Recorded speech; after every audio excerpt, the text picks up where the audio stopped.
in all 50 states.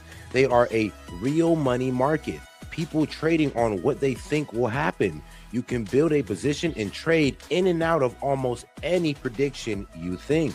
Kalshi facilitates trade between people, kind of like the stock market.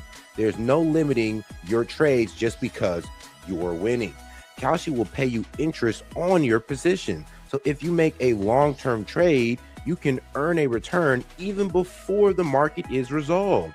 If you want to try out Kalshi, go ahead and give them a try, guys, at my link, kalshi.com/setmedia. Get $20 when you trade 20. So it's 20 for 20, guys. Once again, that's kalshi.com/setmedia. Go ahead and use my code setmedia to get $20 when you trade 20. Let's go ahead and take a look here at Kalshi, because like I said, it is a trading market where you can put in your prediction and you can go ahead and earn interest on that. You can make money off the knowledge that you know. And if you put $20 in, you get $20 back. So, all right, guys, make sure to go check out my guy at Kalshi, because you can get in on good trades like who Trump nominated as Fed chair. Will Ali Khamenei be outed as the supreme leader? And will the U.S. confirm that aliens exist before 2027? So if you want to get in on this action, once again, go ahead and go to my partners at Kalshi. Go ahead and use the link, or you can hit the QR code above and use Set Media to go ahead and get $20 when you trade 20. This is Set from Set Media, and shout out to Kalshi. All right, guys, and we are live. Yo, this is Seth from Set Media, guys, and I'm back with another one for you. All right, guys, we're about to jump right into it, because we got Trump's bilateral meeting with the Japanese Prime Minister. Then we have Seth making another, press briefing, and then we got a whole lot more to get into, guys. Let's not forget to double tap that screen, like the video, and let's jump right into it. Are you fully satisfied with the level of support that you're getting from Japan on Iran, including around minesweepers?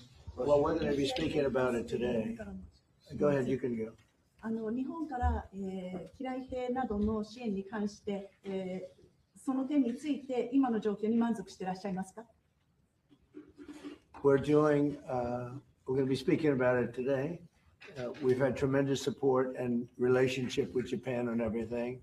And I believe that based on statements that were given to us yesterday, the day before yesterday, having to do with Japan, they are really stepping up to the plate. Yes. 非常に日本様から素晴らしい支援を受けていると思います。おとといのコメントから、日本からはそれに対して非常に力強いメッセージを得ていると私は思っています。Unlike NATO. NATO とは全く違いますね。Please. Mr. President, do you intend to lift sanctions on Iranian oil, and do you intend to potentially put U.S. troops or more troops in the region? No, I'm not putting troops anywhere. If I were, I certainly wouldn't tell you. But I'm not putting troops, and we will do whatever is necessary to keep the price as low. I actually thought when I did this, look, the Dow just hit 50,000 a couple of weeks ago. Now, here's the problem, though. The problem is that, according to reportings, there's about over 1,000 Marines that is heading to that area. So there's Marines heading to that area. So, what are you saying, Trump, that you turned them around, or they're just going to go there and not commit to taking Carg Island? What's going on? And yes, the Dow was at 50,000 2 weeks ago, and then you popped this war off, and then gas prices went up and the stock market went down. But hopefully he can turn this around, or he can correct course and end this war and get back on the winning trail. They said that couldn't happen for 4 years. It wouldn't happen in my term. It's such an outrageous thing because I said it would happen. I didn't know it was going to happen that fast, but just hit 50,000, and we did that in 1 year, not 4. S&P had just hit 7,000. They said that was even more impossible than the Dow hitting 50, and we did that in 1 year. So it's all done.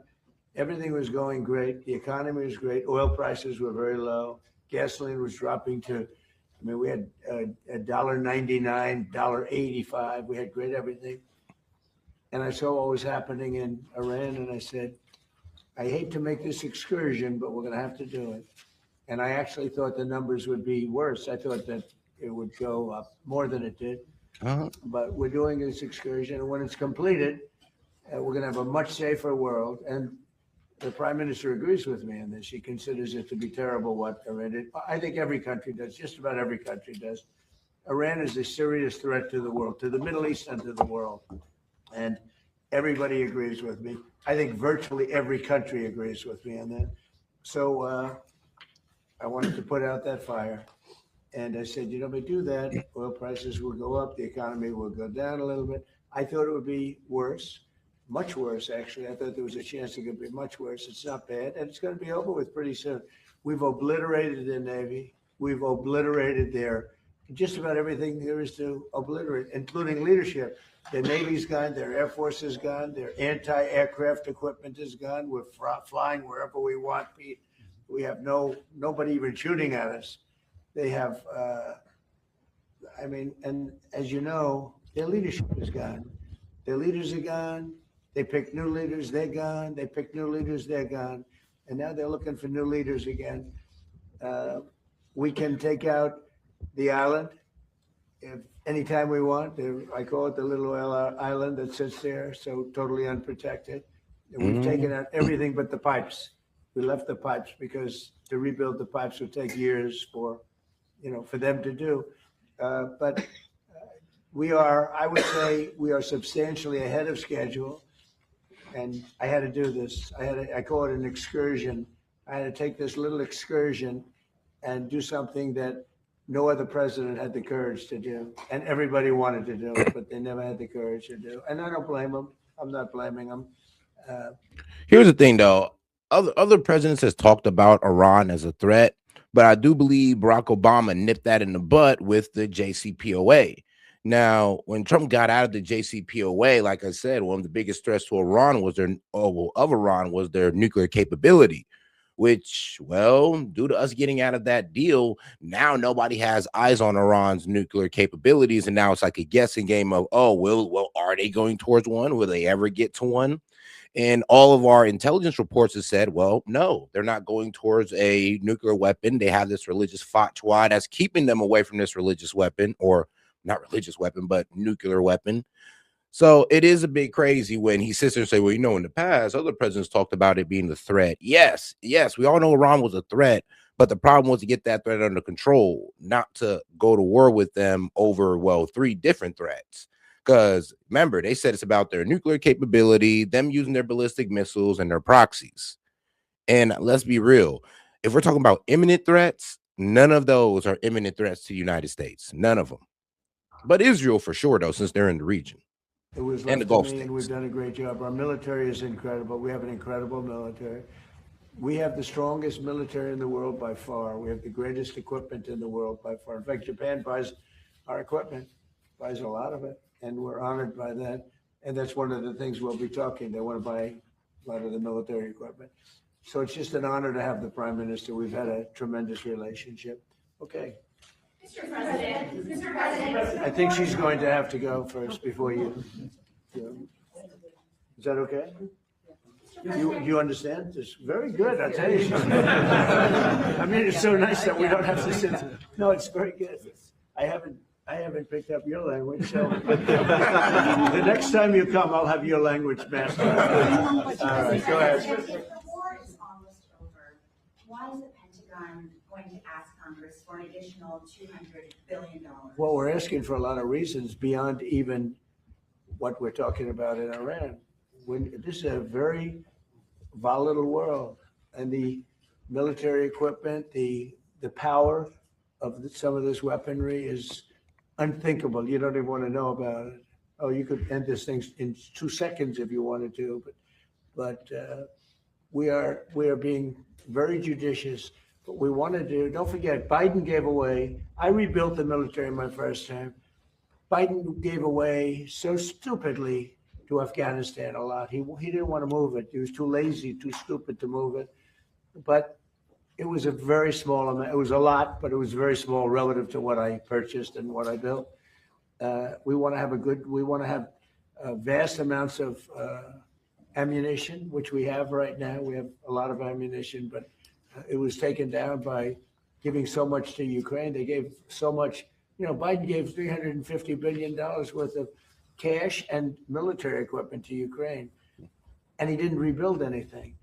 Fortunately, we have a lot. We have a tremendous, unlimited supply of what you'd call middle and upper middle armaments and military equipment, munitions, armaments, but munitions in particular. At the high end, we have a lot, but we're preserving it. We don't really need it, but we're building. Our manufacturers of military equipment are building at a level they've never seen before. They've never done before. Pete's in charge of it with all of us really, but Pete's been very, very strong on it. The general and Pete, myself, the whole group. And Raytheon is building 4 factories. Lockheed is building 5 or 6 factories, and they're building them fast. Because we had a very tough meeting with them. They were going out and buying back stock for $51 billion in one case. They spent $51 billion buying back stock. Now they're not allowed to do that.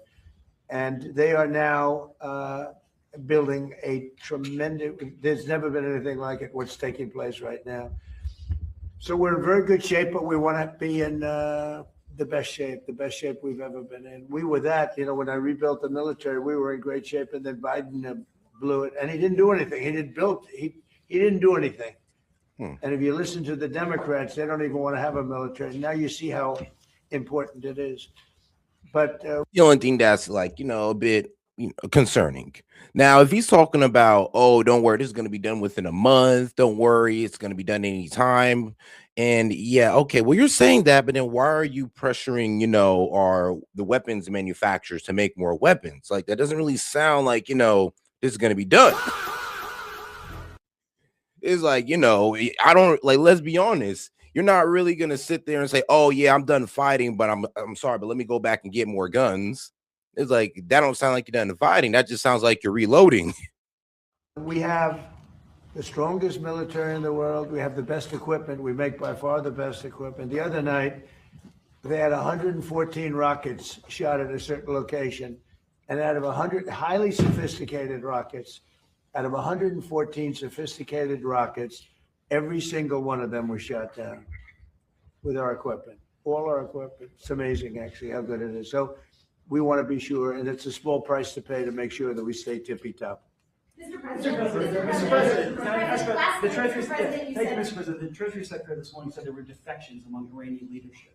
Are you aware of that? And is there anybody the U.S. can work with as a leader going forward? Well, we have a man named the Treasury Secretary here, so maybe he wants to discuss it. Does anybody know? Do you know who he is? Central Casting. Yeah, so as we are seeing the defections at all levels. Shout out Sid, because Sid caught the same thing. It's like, yeah, we have an unlimited amount. We have everything we need. That's why we're requesting $200 billion more and want $1 trillion military budget. Is this guy ever honest? I mean, bro, I'll be real with you. That did throw me off too. I'm just like, hold on, bro. You're saying that don't worry, the conflict is going to be ending soon, but we need more weapons. Like, hold on, wait. But why do you need more weapons if the conflict is ending soon? Don't you only need more weapons if you need, like, to extend the conflict? Because you need more weapons to fire? Like, well, what's going on here? And then, he's talking about, oh, don't worry, we're going to take Carg Island. Well, you're going to need troops for that. And then he's like, no, we're not going to put troops on the ground. What is this report of that there's literally, not military men, but Marines on the way there? They're like a couple days out. So what's that all about? Well, we'll see as things progress. And shout out to my man Sid for starting this off.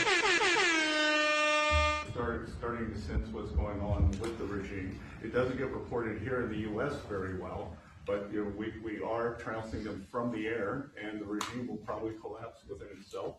At Treasury, we've seen where they've wired their money out of the country. We're coming for that. We're going to get it back to the Iranian people.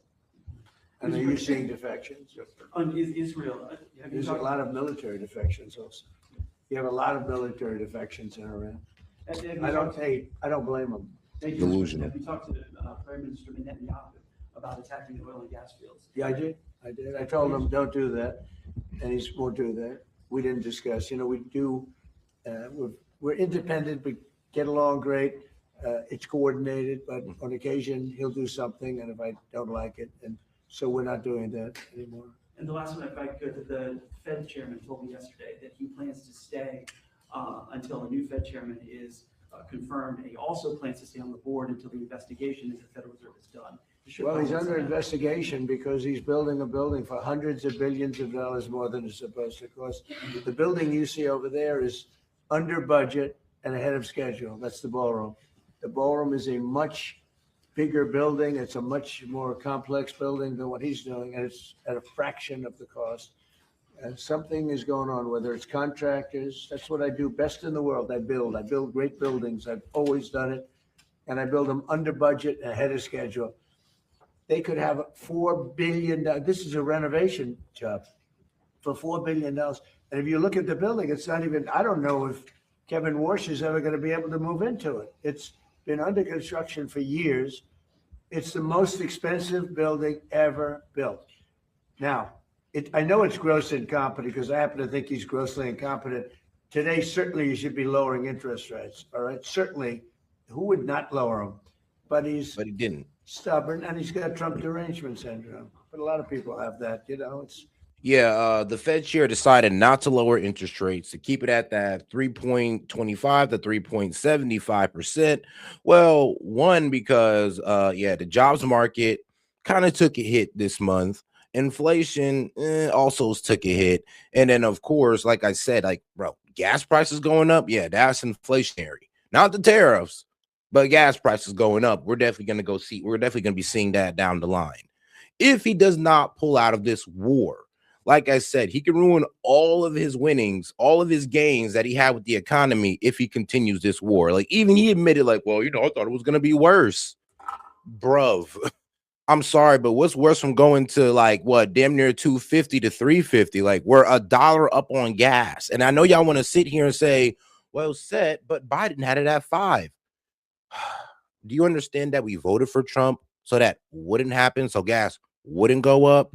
So it's basically a campaign promise to do something that would cause the increase in gas pricing, knowing damn well we're still going through an affordability problem, knowing damn well that's one of the main topics of political discussion is affordability, yet he does this and then hit us with the, well, I didn't think it was going to be that bad. Okay.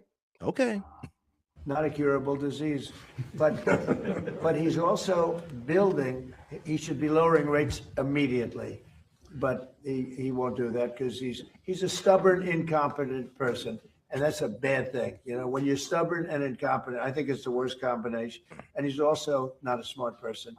But I ain't gonna lie, Powell is a bit incompetent. He waits to the last second, or he waits till things go bad to start making economic corrections. That's what I don't like about Powell. So he's right to criticize Powell, but I'm be real with you. He's now giving Powell a reason to hold off on cutting interest rates. He gave him a reason. And shout out to my man Sid. He's like, remember he said COVID would be gone by Easter 2020? You know what? I can't even blame Trump for that.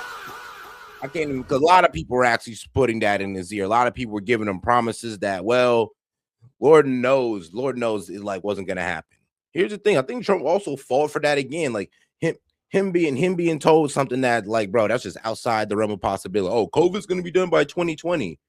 I mean, bro, we barely got a handle on it. It's 2019. And then what? I'm pretty sure somebody in his office said Iran's an imminent threat and they could attack us within 2 weeks of a nuclear weapon. And everybody's intelligence agencies going bro, what are you talking about? That's not even no, that's not happening. But he still acted on it. The problem with Trump is that what I'm starting to realize is that, bro, he lets the worst people around him. He could possibly have all the good intentions in the world, but due to who he lets around him, it's never gonna go anywhere because they have their own agenda and it's not Trump's agenda, or it's not the Make America Great Again agenda. But he's building a complex over there that's under his jurisdiction. He started it, and it's out of control. It's billions of dollars for a little building. I could have done that building and made it beautiful for $25 million. $25 million, and it would have been beautiful. Look what I've done at the White House, fixing it up. And I mean, the place was in bad shape. You see the floors and everything. It was in bad shape. I could have made that building beautiful for $25 million. They're spending $4 billion. All right. So there is criminality. Maybe it's with the contractor, but because I know more about contractors than any human being maybe that's ever lived. But that contractor is a very rich man. Whoever the contractor is, and we know. Oh God, do me a favor and double tap that screen, like the video, guys. Let's get more people on the conversation by double tapping that screen. Appreciate the support. But whoever the contractor is an extremely rich man. He's going to make, I mean, he could make millions of dollars. I'm hearing numbers from $3 to $4 billion. That would make it the most expensive building on a square foot basis ever built in history. And you're not even building a building, it's a renovation. The exterior skin is staying, the steel is staying, the structure. So all I want to do is bring out to the public that this guy is an incompetent. He's a very incompetent guy. And he may be. You just mentioned Japan. This looks like one of your people, right? Thank you. Is he good or bad? Good. Is he a good reporter or bad? You know? So. Not a, all right, looks like a nice guy. Go ahead. Mr. President, you just mentioned Japan is stepping up. What kind of the support do you expect from Japan in the future? Look, I expect Japan to step up because, we have that kind of relationship. And we step up for Japan. We have 45,000 soldiers in Japan. We spend a lot of money on Japan. And we've had that kind of a relationship. So I expect, I'm not surprised that they would step up.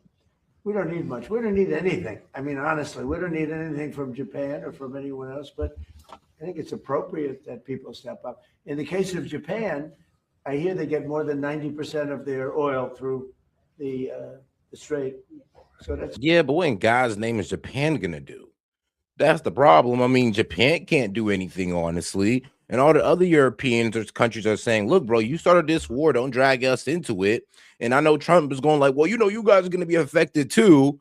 But it does think about like, this is like, hold on. So you want us to get involved in a fight that you started that's affecting all of us, but you want us to go ahead and get involved in it? It's like, why not just not start the fight? Or why just not come to a peace agreement so not everybody's getting affected, including yourself? Like, and then, Trump pretty much was trying to say, oh, no, this was just a test. It was a loyalty test to see if NATO was really about that life. And, well, obviously they weren't. Nobody, but think about it like this. And I keep saying this. You're expecting these guys to pull up for us and fight when they weren't even willing to give us a fair trade deal. When we had to strong arm them with tariffs and other economic levers to get a fair trade deal. You think these guys are going to pull up in the middle of the ocean or in the middle of the Strait of Hormuz and risk their military men and military equipment? Like, come on now. And think about it. They just now start buying military equipment. They just up their military spending. Now you're asking them to use it immediately? Like, come on now. Let's be reasonable here. It's a big reason to step up. I mean, we've demolished, that country is close to demolished. The only thing is the strait. It's very hard. You could take two people and they could drop little bombs. Oh, yeah. Shout out to S.E.T. Unfortunately, you're in the minority of Trump voters. The Iran war has 90% approval rating amongst Republicans. Bro, did you see on CNN where they were trying to say 100%? At a certain point, I was like, bro, that's straight propaganda. There is no way you guys have 100% support.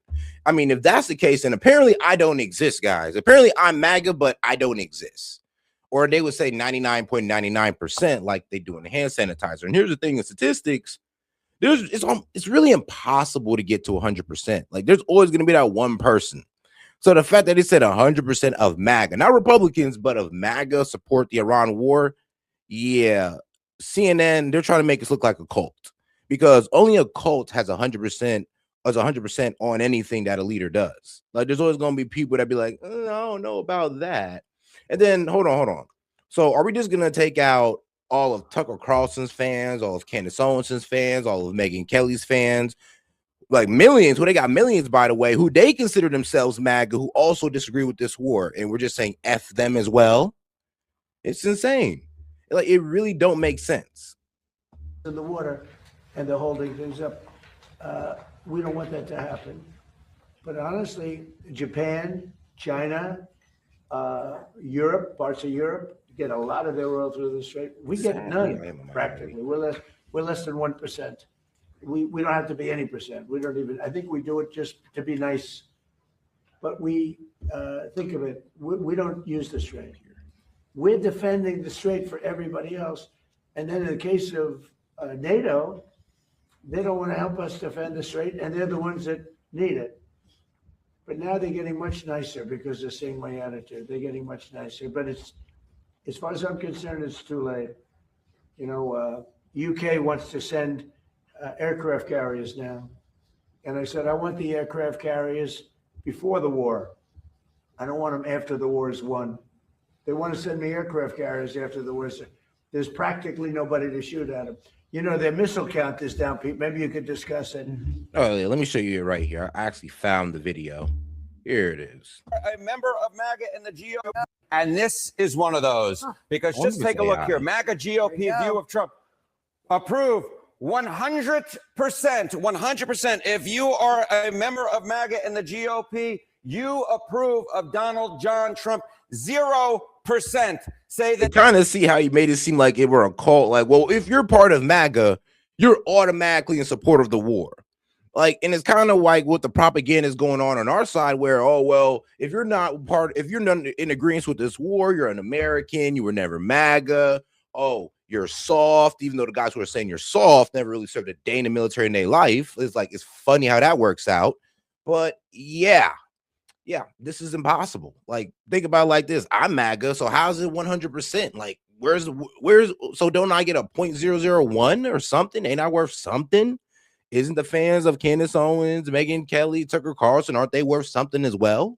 Like, if they just said 80%, I'd have been like, you know what, I could believe that. But 100, all right, come on now. Y'all lying y'all ass off at this point.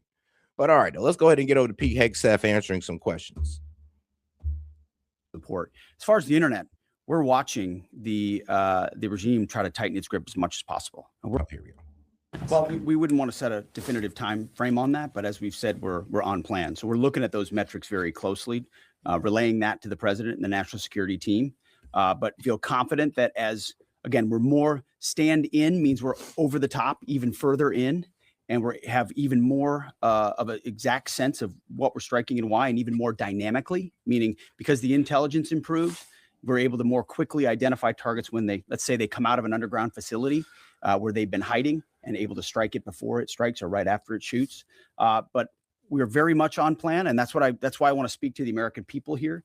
You hear a lot of noise about widening or new missions or speculation about what we should or should not be doing. This is a clear set of objectives. The president has given us every capability we need to accomplish that. We've got the best in the world in uniform, executing it on the ground. They believe in and are invested in this mission. And it will be at the president's choosing, ultimately, where we say, hey, we've achieved what we need to on behalf of the American people to ensure our security. So no time set on that, but we're very much on track. Absolutely. Yes, right here. Good morning, Mr. Secretary. David Zier, Real America's Voice News. What countries have been the most cooperative with us, including the Gulf states as Europe hedges?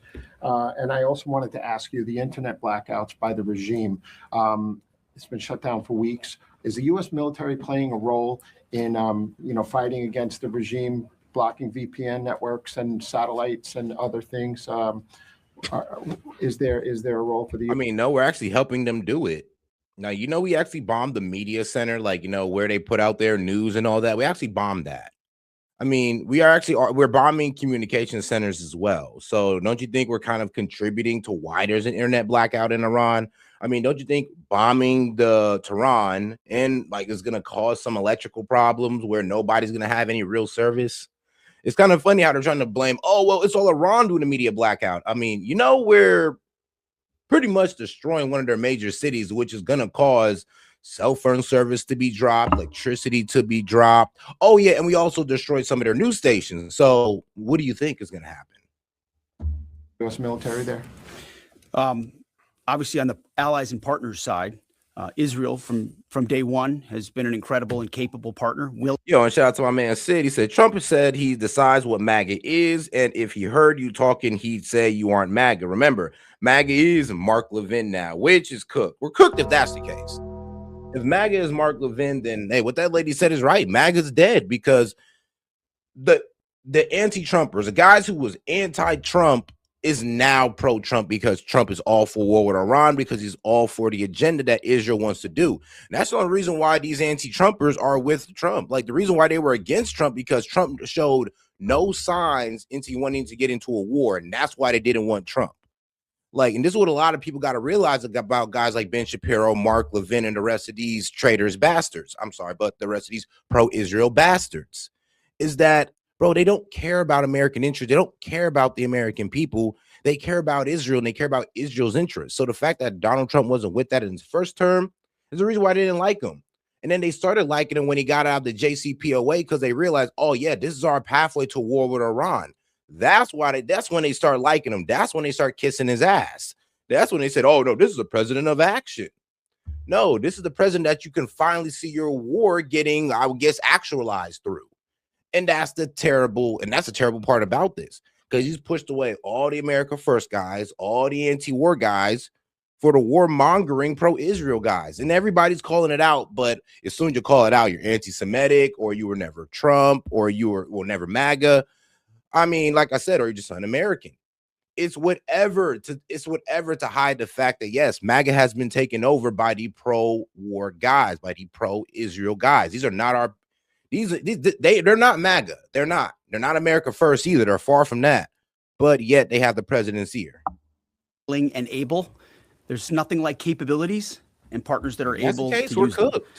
The Gulf states have stepped up incredibly. In fact, Iran's sort of reckless attempt to strike civilian infrastructure and other things has brought countries who maybe would have not been as all in as they are today squarely into our orbit. And we're proud to be defending with them, standing with them, you name it. UAE, Qatar, Bahrain, Kuwait, Saudi Arabia, and others who have been right there. And we're grateful for that kind of support. As far as the internet, we're watching the regime try to tighten its grip as much as possible. And we're obviously taking countermeasures, many of which we can't talk about here, to ensure that messaging is delivered, not just to the Iranian people writ large, but to the right audiences, certain audiences that need to hear certain things about what their fate might look like or what their choices are.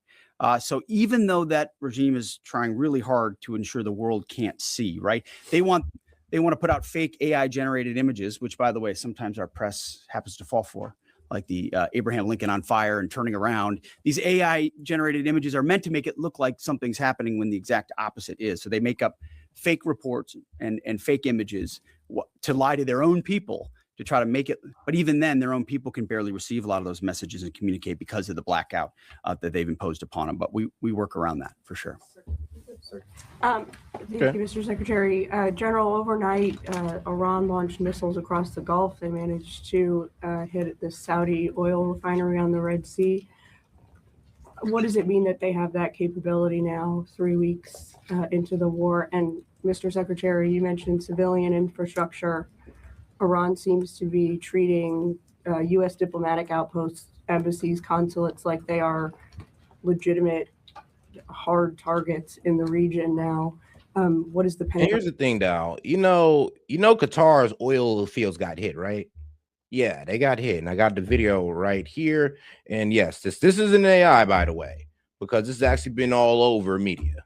But yes, this is Qatar, and this is videos of their oil fields getting hit, oil infrastructure getting hit. Mainly because of Israel. Oh, shit! Oh my God!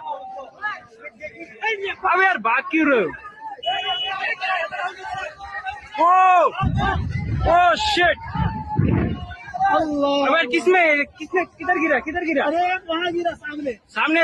You know what the problem is? This is one of the reasons why, if Trump is like, pulling back on Karg Island, this is why. Because if we were to take Karg Island and block off that access point for Iran, then what's going to keep them from attacking all oil infrastructure, all water infrastructure in the region, which they can do. And then people are trying to go through the Red Sea and all that good stuff, go through the back way, and which Oman is trying to do. And let's be real, all Iran got to do is ring up the Houthis and tell them to just start doing what they usually do and cause hell in the Red Sea. And that's exactly what they're going to do. They're going to be back on their pirating shit again. So, yeah, is not looking good. It does seem like, and it does seem like we didn't want to admit this, but Iran has control of the Strait of Hormuz. They have like regional dominance there, sadly.